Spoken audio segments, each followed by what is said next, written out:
আসি আসি বলে জ্যোৎস্না ফাঁকি দিয়েছে।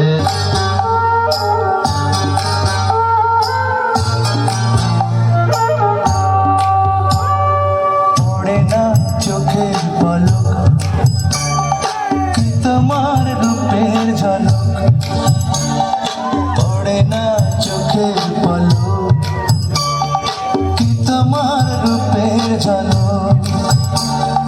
দোহাই লাগে মুখটি তোমার আঁচলে ঢাকো।